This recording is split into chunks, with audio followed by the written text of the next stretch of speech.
오늘 말씀을 땅에 불을 던져 분쟁케 하시는 예수님이란 제목으로 함께 말씀을 나누도록 하겠습니다. 오늘 본문 말씀을 저희들이 크게 두 단락으로 나눠서 보고자 합니다. 첫 번째는 49절로 50절로 예수님께서 던지신 불은 무엇인가요? 키워드는 불, 세례, 이루다입니다. 오늘 본문 말씀 키워드가 잘못 기록되어 있습니다. 여러분들 오늘 강의를 들으시면서 키워드 책에 있는 내용도 좀 수정해 주시길 부탁드립니다. 자, 49절 봅시다. 내가 불을 땅에 던지러 왔느니 이 불이 이미 붙었으면 내가 무엇을 원하리요? 자, 오늘 본문 말씀에서 가장 중요한 것은 예수님이 던지시는 불입니다. 예수님이 던지시는 불이 무엇일까요? 이어서 50절 말씀을 보면 그 힌트를 조금 얻을 수 있습니다. 나는 받을 세례가 있으니 그것이 이루어지기까지 나의 답답함이 어떠하겠느냐? 즉 예수님께서 반드시 받으셔야 될 세례가 있다는 것입니다.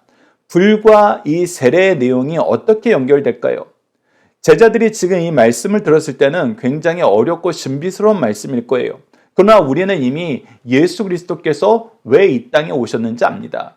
우리가 예배 때마다 사도신경으로 신앙 고백을 하면서 확인하는 것이 무엇입니까? 성부께서 구원을 계획하시고 성자께서 구원을 성취하시고 성령께서 그 구원을 적용시켜 주시는 것입니다. 특히 예수 그리스도의 구원의 성취에 대해서 예수 그리스도께서 이 땅에 이루신 모든 일을 요약해서 기록해 놓으셨는데 그것이 무엇이냐면 성경대로 나시고 성경대로 사시고 성경대로 죽으시고 성경대로 장사되시고 성경대로 부활하시고 성경대로 승천하시고 성경대로 다시 오신다는 내용이었습니다. 특히 오늘 본문 말씀에서 예수님께서 받으셔야 될 세례는 무엇이냐면 성경대로 죽으시고 성경대로 부활하시는 그 내용이에요. 바로 우리의 구속을 위해서 그가 대신 짊어져야 되는 대속의 십자가인 것이죠. 즉 그가 우리를 위해서 단번에 드려지는 영원한 제사의 제물이 되고 대제사장이 되셔서 구속을 완성하셔야 된다는 것입니다. 근데 이 구속을 완성하시는 이 세례를 위해서 먼저 선행하신 것이 있는데 그것이 무엇이냐면 불을 던지셨다는 거예요. 예수님이 지금 하고 계시는 모든 일이 불을 던지는 것입니다. 근데 이 불을 던진다 그랬을 때 마치 우리는 전쟁터의 모습을 볼 수 있어요. 불 화살을 쏘고 불로 달구어진 돌들을 기름을 부은 돌들을 던져서 적군을 태워버리는 일을 하는 거. 그래서 마치 불은 평화를 이루는 것이 아니라 전쟁으로 들어가는 것 같습니다. 그런데 이것이 우리가 굉장히 어렵게 느껴진다는 이유가 무엇이냐면 누가복음은 무엇으로 시작합니까? 누가복음 2장에서 목자들에게 천사가 나타나서 예수 그리스도의 나심에 대해서 무엇이라고 얘기해요? 하나님께는 영광, 땅에는 평화라고 얘기해요. 즉 하나님께 영광 돌리고 땅에 평화를 이루는 이 역사를 바로 예수님을 통해서 이루실 거라고 얘기한 거예요. 그렇다면 이 내용이 완전히 상반된 것 아니냐? 예수님께서 얘기하시는 것은 성경과 반대되는 거 아니냐? 우리가 이렇게 생각할 수 있어요. 그러나 우리가 주목해서 봐야 될 것은 예수님께서 이 땅에서 무슨 사역을 하셨냐는 것입니다. 어떤 일을 하셨냐는 거예요. 예수님께서 이루시려는 것은 죄와 사망의 권세에서 우리를 구원하시는 것입니다. 죄와 사망의 권세에서 우리를 구원하셔서 무엇 삼으려는 거예요? 천국 백성 삼으려는 거예요. 천국 백성 삼기 위해서는 반드시 우리가 거쳐야 될 것이 있습니다. 우리가 세례 요한과 예수님의 첫 번째 전도 메시지로 마태복음에서 확인했던 내용이 무엇입니까? 바로 회개하라, 천국이 가까웠느니라. 그렇다면 이 회개는 무엇이었습니까? 죄를 분별하고 죄를 미워하고 죄에서 돌이키는 거예요. 죄를 분별할 수 있는 이유는 무엇입니까? 바로 하나님의 말씀이 우리의 기준이 됐기 때문이에요. 그래서 하나님의 말씀을 통해서 우리가 하나님의 기준을 배우는 것과 우리 각자가 사탄의 유혹에 빠져서 자기의 기준을 잡고 사는 것, 이 두 가지 사이에 회개의 역사가 이루어져야 된다는 것입니다. 회개하지 않으면 우리의 기준이 하나님의 기준으로 바뀌지 않아요. 그래서 우리가 우리의 기준을 하나님의 기준으로 바꾸는 것을 무엇이라고 표현을 하냐면 바로 영적 전쟁이라고 표현을 합니다. 그래서 우리가 천국 백성 된다는 것은 이 영적 전쟁이 승리로 끝났다는 것을 얘기를 해요. 그래서 이 영적 전쟁은 반드시 있습니다.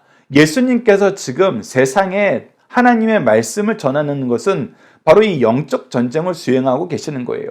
특히 안식일법에 대해서 장로들의 각종 율례가 하나님을 열심히 섬기기 위해서 만들었던 것이지만 그 율례의 기준이 자기의 의였어요. 하나님의 의가 아니었습니다. 우리가 로마서 10장 2절에 3절을 통해서 항상 강조해서 들었던 말씀 중에 하나잖아요. 그것을 예수님은 어떻게 하시는 거예요? 하나님의 말씀을 주셔서 계속 고쳐 나가시는 것입니다.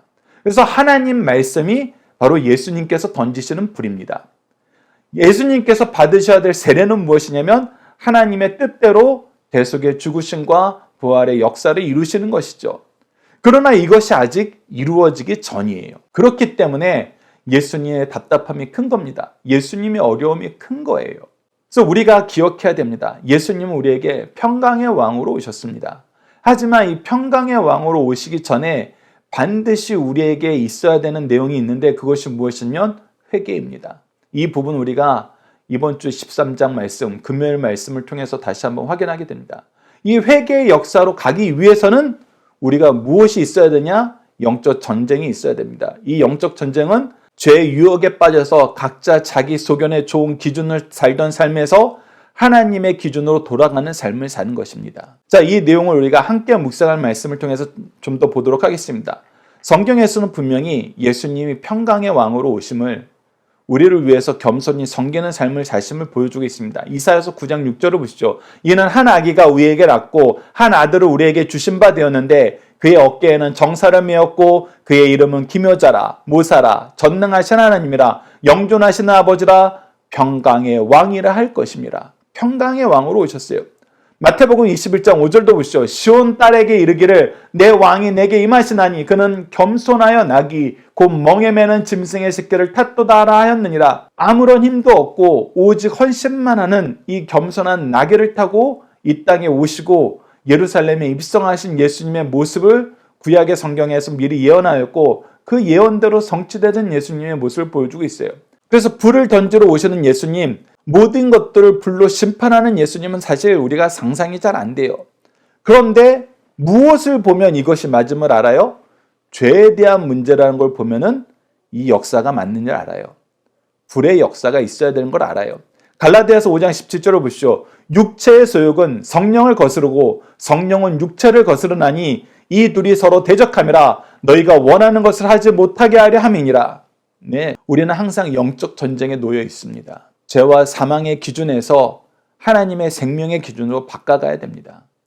우리가 죄와 사망의 기준이라고 얘기했을 때 이것을 관념적으로 나쁜 거라고 알지만 현실적으로는 이것이 각자 자기 소견에 좋은 대로 각자의 기준을 세우는 거기 때문에 현실적으로 우리가 이것을 훨씬 더 좋아하게 돼 있어요. 사탄은 굉장히 교묘합니다. 자기가 세운 악의 기준으로 하나님의 기준과 대적하지 않아요. 그러면 우리 바로 알거든요. 이 나쁜 놈들 우리를 나쁜 곳으로 인도하려 그러는구나. 근데 사탄은 어떻게 꼬셨어요? 너희들이 기준을 만들어. 너희들 각자가 기준을 만들어도 돼. 그래서 우리가 자발적으로 하나님의 기준에서 멀어지게 만들었어요. 그게 사탄의 거짓말과 유혹이었어요. 그렇기 때문에 여러분들 관념적으로는 하나님의 법을 따라야지. 하지만 삶 속에서는 내 기준이 하나님 기준보다 더 좋기 때문에 이 영적 전쟁을 쉽게 봐서는 안 됩니다.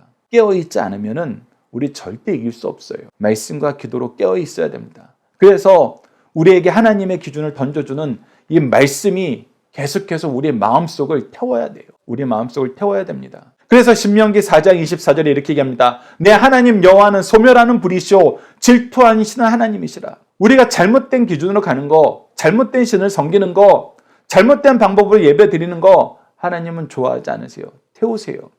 그리고 이사야서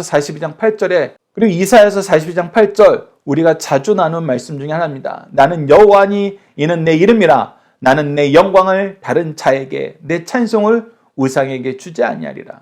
예, 하나님께서는 하나님이 받으셔야 되는 합당한 영광, 우리를 통해서 이루시고자 하시는 하나님의 영광이 다른 곳에 가는 걸 원치 않으세요. 다른 사람이나 다른 우상에게 가는 걸 원치 않으세요. 그런데 다시 한번 강조합니다. 다른 사람, 다른 우상을 스스로 선택하도록 만드는 게 사탄의 계략이고 우리는 이것이 우리 스스로 선택한 거기 때문에 더 좋아하게 돼 있어요. 그래서 하나님 앞에 우리가 무릎 꿇어야 됩니다. 우리가 하나님 앞에 심령이 가난한 상태를 인정해야 되는 것입니다.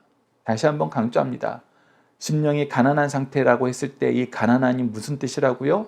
우리가 은혜가 아니면 살 수 없는 상태입니다를 고백하는 거라고요. 우리가 하나님의 은혜가 아니면 우리가 절대 스스로 만든 이 기준에서 벗어날 수 없습니다. 하나님 도와주십시오. 그 은혜 가운데 우리를 이끌어 주십시오라고 하나님께 간구해야 됩니다. 그러면 천국이 우리 것이 됩니다. 자, 두 번째 단락을 봅시다. 51절에서 53절로 평화의 복음인 주님이 분쟁하게 하시는 분이 된 이유는 무엇인가요? 키워드는 화평과 분쟁입니다. 앞서 미리 설명해 놨습니다. 무엇 때문에요? 죄 때문에. 우리가 영적 전쟁을 이겨야 되기 때문에. 51절 보시죠. 내가 세상에 화평을 주러 온 줄 아느냐? 내가 너에게 이르느냐? 아니라 도리어 분쟁하게 하려 함이라. 이후로부터 한 집에서 5사람이 있어 분쟁하되 셋이 둘과 둘이 셋과 하리니 반드시 나눠지게 된다는 거예요. 왜 나눠집니까? 특히 오늘 본문 말씀에서 52절이 굉장히 심오해요. 우리 현대 사회에서는 5사람이 한 집에 있으면 기준이 몇 가지가 되죠? 5가지가 됩니다. 5가지가 돼요. 하나님의 말씀이 들어오지 않으면 다 각자 자기 소견에 좋은 대로 행동하게 돼요. 우리가 옛날에는 TV가 하나 있으면은 엄마가 보고 싶어 하는 거, 아빠가 보고 싶어 하는 거, 아이들이 보고 싶어 하는 거 다 나눠져 있잖아요. 그래서 그때는 하나만 있으니까 우리가 때로는 팀을 짜서 서로가 대항을 했었어요. 다수결을 했었어요. 근데 지금은 어떻게 됐습니까? 각자 자기가 스마트폰 보면서 각자 자기가 원하는 거 보잖아요. 절대로 똑같지 않아요. 저희들도 세 식구인데 3명이 좋아하는 게 다 달라요. 그래서 사실 5명이 있으면 우리가 죄악 세상에 있으면 5가지 기준으로 싸웁니다. 그래서 외면을 하든지 싸우든지 둘 중에 하나죠. 그런데 하나님이 주신 불이 들어가면은 둘이 셋이 둘이 하면서 양분된다는 거예요. 어떻게 양분될까요? 간단합니다. 하나님의 뜻을 따르려는 사람과 각자 자기의 소견에 좋은 대로 살아도 된다는 사람이 양분돼요. 여러분 이 내용을 보면은 교회가 세상에서 공격받는 거, 교회가 교회 안에서 문제가 일어날 때 여러 가지 문제에 대해서 그 원인을 파악할 수 있어요. 우리가 세상에서 공격받을 때에도 뭘로 공격받습니까?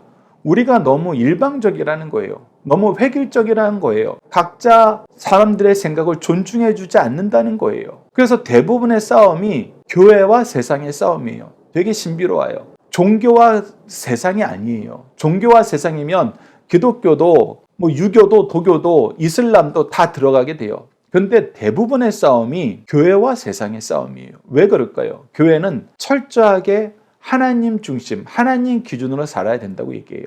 세상은 각자가 자기의 기준이 있으면 그것을 존중해야 된다고 생각을 해요. 그래서 두 군데로 양분되게 됩니다. 그래서 52절 말씀이 두 가지로 양분되는 이 상황을 우리에게 가르쳐 주는 거예요. 무엇으로 양분되는 거예요? 하나님의 기준을 따라야 된다는 것과 각자 자기 소견에 좋은 대로 각자 자기의 기준을 갖는 것이 옳다라는 것으로 나눠져요. 교회가 공격받을 때는 항상 이렇게 공격받습니다. 세상 사람들 가운데서도 다른 종교인들이 교회를 공격할 때는 항상 이 기준 때문에 공격해요. 근데 이 기준으로 공격하는 것은 우리에게 너무나 당연한 거예요. 우리가 거쳐야 되는 과정입니다. 이 과정이 반드시 있다고 예수님께서 미리 얘기해 주시는 거예요. 그런데 이 과정이 어떤 관계에서도 이루어진다? 바로 53절. 아버지와 아들, 아들과 아버지. 가장 신뢰하고 가장 믿을 수 있는 관계 안에서도 이 분쟁은 일어날 수밖에 없다. 왜? 아무리 가까운 사이여도 하나님 말씀으로 가는 것과 하나님 말씀을 거부하는 것은 분명하게 드러난다는 것입니다. 그 어떤 관계도 이 관계를 뛰어넘을 수가 없습니다. 어떤 관계인 거예요? 하나님과 우리와의 관계를 어떤 관계도 뛰어넘을 수가 없어요. 아버지와 자식 얼마나 분리할 수 없는 관계입니까? 그럼에도 불구하고 하나님의 말씀이 기준이 되고 하나님과의 관계가 형성되면은 하나님과의 관계가 이 육적인 관계보다 훨씬 커집니다. 훨씬 더 중요해져요. 훨씬 더 근본적인 기준이 된다는 것입니다. 여러분들께서 이 내용을 잘 기억해 주셔야 돼요. 그리고 나서 여러분들이 좀 더 보셨으면 하는 것. 그러면 이 분쟁이 너무나 당연한 것인가? 이 분쟁을 우리가 이제 맞이할 수밖에 없는데 어떻게 해야 이 분쟁을 이길 수 있을까? 그래서 어떤 사람들은 가서 막 싸웁니다. 막 다퉈요. 그러면 안 된다고 자기가 가져 있는 모든 환경을 다 이용해가지고 철저하게 상대방을 무릎 꿇이려고 합니다. 그래서 부모가 자녀들에 대해서 이 부분에 대해서 전쟁을 치를 때는 용돈을 금지한다든지 집에서 못 나가게 한다든지 통금 시간을 넣는다든지 여러 가지 조건을 건다든지 하면서 컨트롤하려고 그래요. 자녀들도 마찬가지예요. 그것은 폭력적이다, 안 된다 하면서 자기가 할 수 있는 오만 가지로 싸우려고 합니다. 그런데 여러분들, 전쟁이 있다는 것을 얘기하신 예수님께서 이 전쟁을 어떻게 수행하셨는지도 우리에게 보여줘요. 예수님이 이 전쟁을 어떻게 수행하셨어요? 본인이 대속의 십자가를 대신 지심으로. 그래서 우리가 첫 번째 단락이 중요한 겁니다. 예수님께서 받을 세례가 있으셨다는 거예요. 이 불을 던져서 분쟁케 했지만 예수님은 이것을 어떻게 해결하셨어요? 내가 대속의 십자가를 지심으로 해결하신다고 말씀하시잖아요. 우리도 마찬가지예요. 이 분쟁이 있어요. 분쟁이 없을 수는 없다는 것을 우리에게 얘기해 줍니다. 그런데 이 분쟁을 우리가 세상적인 전쟁의 개념에서 승리해야 된다고 생각하면 또 잘못된 거예요. 나의 기준이에요. 하나님의 기준은 뭐였어요? 내가 대속의 십자가를 지는 거예요. 내가 그 죄의 문제 해결을 위해서 도리어 고난 받는 것입니다. 이럴 때 평화가 이루어져요. 이럴 때 평화가 이루어집니다. 그래서 여러분들 잘 보십시오. 기억하셔야 됩니다. 절대로 분쟁이 일어나니까 우리는 이제 나가 싸워야 돼 하면서 세상 전쟁의 공식으로 세상 사람들 대하려고 하지 마십시오. 예수님이 이루신 전쟁은 내용도 방법도 목적도 세상하고는 달라요. 하나님의 기준으로 돌아가셔야 됩니다. 예수 그리스도의 방법으로 따라가야 돼요. 그렇지 않으면 우리 절대 못 이깁니다. 근데 도리어 그렇게 싸워서 어떻게 이겨요? 세상적인 관념하고 완전히 다르잖아요. 라는 이 방법이 결국은 어떻게 했어요? 승리했어요. 영원한 승리로 이어져요. 그것을 예수님이 보여주셨다는 거, 여러분들 거기까지 염두에 두고 오늘 말씀을 마무리하셨으면 합니다. 우리 함께 묵상할 말씀을 좀 더 보도록 하겠습니다. 요한일서 3장 8절을 보시죠. 죄를 짓는 자는 마귀에 속하나니 마귀는 처음부터 범죄함이라. 하나님의 아들이 나타나신 것은 마귀의 일을 멸하라 하심이라. 즉 예수님이 하시는 건 영적 전쟁, 우리를 이 마귀의 세력에서 건져내시기 위한 거예요. 히브리서 4장 12절 말씀을 보시죠. 하나님의 말씀은 살아있고 활력이 있어 좌우의 날선 어떤 것보다 예리하여 혼과 영과 및 괄수와 골수를 찔러 쪼개기까지 하며 또 마음의 생각과 뜻을 판단하시나니. 즉 하나님의 말씀으로 우리가 싸우지 않으면 절대 이길 수 없다는 것입니다. 그래서 여러분들이 이 영적 전쟁에서 여러분들 스스로를 단련하시기 위해서도, 나가서 싸워 이기기 위해서도 여러분이 말씀이 필요해요. 말씀이 필요합니다. 교회도 마찬가지예요. 교회도 항상 하나님의 기준과 각자 자기 소견에 좋은 기준이 충돌하게 돼 있어요. 그런데 언제 이것이 해결되느냐 봤더니 말씀으로 하나 될 때. 그러니까 말씀이 들어가지 않으면은 각자 자기네 소견에 좋은 것이 자기 소견에 좋은 것이었다는 것도 몰라요. 자기는 진짜 열심히 하나님을 위해서 이 일을 한다고 그러고 이 방법을 선택했다고 했는데 그거 다 자기 소견에 좋은 거였어요. 구별을 못해요. 하나님 말씀이 들어가기 전에는. 그래서 말씀으로 살아야 됩니다. 그래서 여러분들, 저희가 금요기도회로 올리는 말씀 잘 들으세요. 우리가 고백하는 거, 우리가 구호로 만드는 거, 그 모든 것은 그 구호가 중요한 것이 아니라 이 구호를 만드는데 인도함을 받은 말씀이 중요해요. 그래서 우리가 하는 모든 것은, 우리가 생각하는 모든 것은 우리가 말씀의 기준이 있어야 된다. 말씀의 근거가 있어야 된다. 이 내용을 여러분들 금요 기도 때 설교를 통해서 확인하시고, 여러분들도 각자가 여러분들이 주어진 상황에서 생각과 행동을 결정하실 때 말씀이 기준이 되셔야 됩니다. 말씀이 기준이 되셔야 돼요. 그렇지 않고 여러분들이 내뱉은 말은 대부분이 여러분들 소견에 좋은 것이었다는 것을 여러분들이 나중에는 깨닫게 되십니다. 그러면 무엇만 생긴다? 분쟁만 생긴다. 분열만 생긴다. 결코 평화를 이룰 수 없다. 평화를 이루는 것은 하나님 말씀으로 돌아가야 되는 것이다. 이 내용 여러분들 기억해 주시기 바랍니다. 마지막으로 예배소서 6장 12절 말씀입니다. 우리의 씨름은 혈과 육을 상대하는 것이 아니요 통치자들과 권세자들과 이 어둠의 세상 주관자들과 하늘에 있는 악의 영들을 상대함이라. 우리 영적인 전쟁입니다. 하나님의 말씀으로 사느냐, 자기 소견에 좋은 대로 사느냐, 죄악의 하수인으로 사느냐, 예수 그리스도의 제자로 사느냐, 죄와 사망의 권세에서 심판을 향해 가느냐, 예수 그리스도의 생명을 통해서 하나님의 나라를 향하여 가느냐. 이 차이를 여러분들이 기억하시면서 말씀 안에서 항상 하나님 앞에 서시는 우리 승리한 상 가족 여러분들, 강성 성경 연구원 여러분들 기도합니다. 자, 중심사전 하나씩 보도록 하겠습니다. 첫 번째입니다. 복음을 받았으면 지체하지 말고 순종하라. 심판은 이미 시작되었다는 것입니다. 심판은 마지막 날에 가서나 양편이 드러나는 것이 아닙니다. 세상에 있을 때부터 엄정한 분리가 이미 이루어지고 있습니다. 예수께서 던지신 복음의 불은 죄악을 소멸할 뿐 아니라 순수한 것과 불순한 것을 구별하고 정화시키는 기능을 하여 더러운 것을 정화시켜 새롭게 합니다. 지금 복음에 순종하지 않으면 기회를 영원히 놓칠 수밖에 없습니다.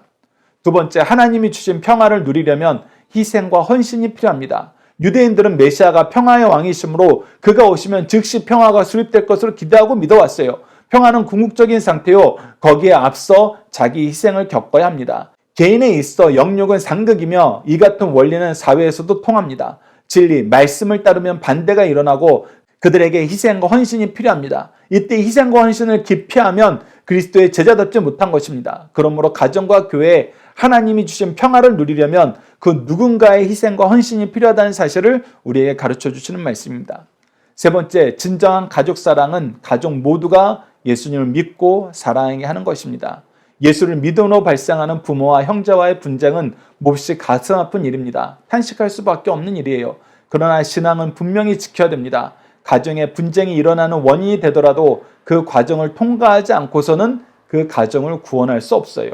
이것을 알고 사랑으로 모든 것을 참고 모든 것을 믿고 바라보면서 자기 십자가를 지고 믿음의 덕을 쌓으면서 감당해 나가야 됩니다. 왜냐하면 우리는 그 무엇도 예수보다 더 사랑할 수 없고 예수 믿고 구원 얻게 하는 것이 가족을 참으로 사랑하는 일이기 때문입니다. 우리 자녀들과 함께하는 기도 훈련 내용으로 함께 기도하도록 하겠습니다. 죄에서 우리를 구원하시는 거룩하신 하나님, 주의 뜻과 기준을 가르쳐 주시는 말씀을 준비하여 주시고 우리를 가르칠 영적 부모를 통해 죄를 분별하고 거룩한 영적 전쟁에서 승리할 수 있도록 연단하여 주심을 감사합니다. 때로는 거짓 교사의 유혹에 넘어가서 죄와 타협하고 짝하는 것을 지혜로운 것으로 착각하여 복음의 사역을 반대하며 비난함을 용서해 주소서. 거룩하신 말씀을 통해서 하나님의 영광을 위해서 사는 순전하고 순결한 그리스도인이 되도록 도와주소서. 예수님 이름으로 기도드립니다. 아멘.